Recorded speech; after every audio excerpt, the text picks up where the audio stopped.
Walt Disney's story of Lady and the Tramp. One snowy Christmas, Darling received a very special gift from her husband. She unwrapped the brightly wrapped box, and out popped a beautiful little puppy. "Oh, Jim dear, she's beautiful. I think I'll call her Lady." Lady had found a very happy home with Darling and Jim dear. Her afternoons were spent playing in the park with Darling, and later she would race Jim dear home from work. One summer day, Jim dear came home with a surprise for Lady. "Here you are, girl, your very own collar and license. Why don't you show them off to Jock and Trusty?" Lady trotted proudly next door to see the neighboring dogs. "Notice anything different, Trusty?" "Why, Miss Lady," drawled the aging bloodhound, "you've got a new collar." Jock, the Scotty, added, "Aye, and it looks very expensive." Later that summer, Lady noticed a change in Jim dear and Darling. The races home stopped, as did the afternoon walks. Instead, Darling just sat home and knitted. Poor lonely Lady sat outside and wondered why her owners were acting so strangely. The answer came a few weeks later. There was tremendous excitement in the house. Jim dear happily telephoned his Aunt Sarah. "It's here, and it's a baby, a boy. I'm a daddy." Lady tiptoed upstairs and peeked carefully into a frilly crib. "Oh, it's the cutest little human I've ever seen. So this is why Jim dear and Darling were acting so strangely." Lady rushed outside to tell Jock and Trusty about the beautiful baby. As she talked, a stray dog with no collar or license entered the yard. He sauntered right up to Lady. "Hello, Pigeon.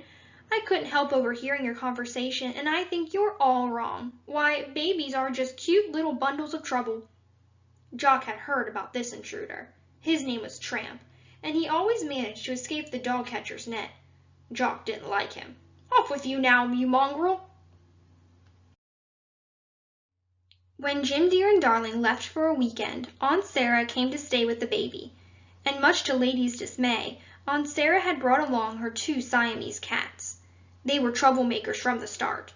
One cat headed right for the canary cage, while the other tried to make a meal out of the goldfish.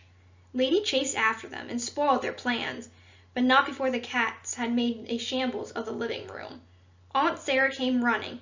"Merciful heavens! Look at this mess!" The two pesky cats pretended to be hurt. Aunt Sarah cuddled them. "Did that wicked dog attack you, my innocent little angels? Well, I know how to take care of that ruffian." Aunt Sarah didn't waste a moment. She grabbed Lady and marched right down to the local pet shop. "Clerk, I want a muzzle, a good strong one." The shopkeeper strapped a heavy muzzle onto Lady's face. It was so tight that she could hardly open her mouth. Lady wiggled out of Aunt Sarah's arms and bolted out of the store in fear. Up one street and down another she fled, trying to escape the horrible muzzle. She soon found herself lost and in a very bad part of town. 3 big dogs spotted Lady and gave chase, snarling and snapping, until they had her trapped in a blind alley. As the snarling dogs inched closer to Lady, another dog leaped to her rescue. It was Tramp. Single-handedly, he fought the vicious dogs and sent them yelping away. Then he turned to Lady. "Hey, Pidge, what are you doing on this side of the tracks? I thought you—" "Huh? A muzzle?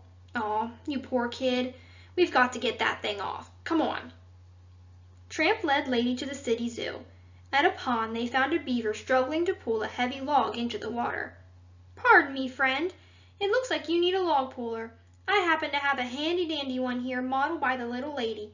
Just nip it off and it's yours." The beaver quickly nibbled through a strap, and Lady was free of the hated muzzle. "Come on, Pidge, let's find a place to celebrate." Tramp seemed to be known and welcomed everywhere he went. He had a different place to eat every day of the week. "It's Wednesday, Pidge. That means we go to Tony's restaurant. You'll love it." Tony had a plate of bones all ready, but when he saw that Tramp had brought a lady friend, he served them a delicious dinner of spaghetti and meatballs. Then Tony took out his accordion and sang a beautiful love song, while Lady and Tramp dined by candlelight. Lady marveled at Tramp's carefree life, so different from her own. After the romantic dinner, Lady and Tramp walked through the park to the top of a hill overlooking the city. "Look down there, Pigeon.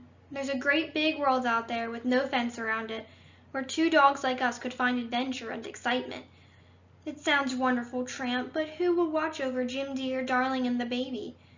You win, Pidge. I guess we're just too different." As he escorted Lady home, Tramp noticed some hens sleeping in a yard. "Hey, let's wake up those fat lazy biddies." "But won't we hurt them, Tramp?" "Nah, we'll just stir them up a bit. It'll be fun." Tramp raced into the yard, barking wildly. Chickens went fluttering and squawking about until the owner rushed outside with his shotgun. "That's the signal to get out of here, Pidge." Lady tried to keep up with Tramp as he darted around corners and scrambled over fences, but soon she was lost again. Without warning, the city dog catcher pounced on poor Lady and carted her off to the dog pound. That Tramp! I never would have guessed he was the type to desert a lady. Lady had never been so scared and humiliated in all her life. The dingy pound was full of sad, scruffy dogs who stared longingly at her license. They told her that it was her ticket out of there, and wished they all had one too. Soon Aunt Sarah arrived to take Lady home, but as punishment for running away, she chained her to the doghouse. Poor Lady was feeling lonely and sad when Tramp came trotting into the yard. "Hi, Pidge. I heard what happened. I came over to tell you how sorry I am." "You ran out on me and I took the blame. It was so embarrassing.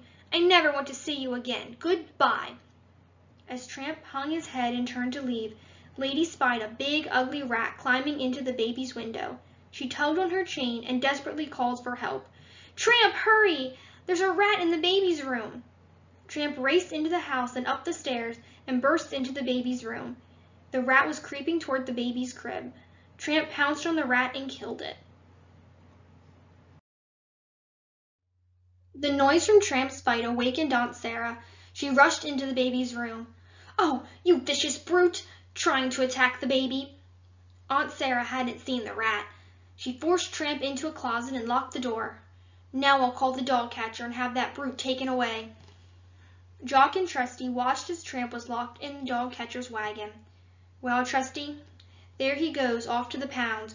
I was certain he was no good the moment I first laid eyes on him." "Yeah, but I never thought he'd attack a helpless baby." Just then, Jim dear and Darling returned home. Lady gave a desperate tug and broke her chain. She ran into the house barking frantically at Jim dear. "Look, Darling, Lady's trying to tell us something." "What is it, girl?" Lady raced upstairs to the baby's room to show Jim dear the truth. "Oh my goodness! Darling, come here." "What is it, Jim?" "Oh, a rat!" "That means that Tramp is actually innocent. He saved the baby. But now he's being taken to the dog pound to be destroyed." When Jock overheard this, he felt ashamed. "Trusty, we've misjudged Tramp badly. We've got to rescue him." The two dogs raced after the dog catcher's wagon, barking fiercely. The frightened horses bolted, the wagon overturned, and the door sprang open. Tramp was free. Jim dear and Darling were so grateful to Tramp that they bought him a collar and a license. Now he was part of the family. The next Christmas, Lady and Tramp celebrated with their own family, 4 adorable puppies.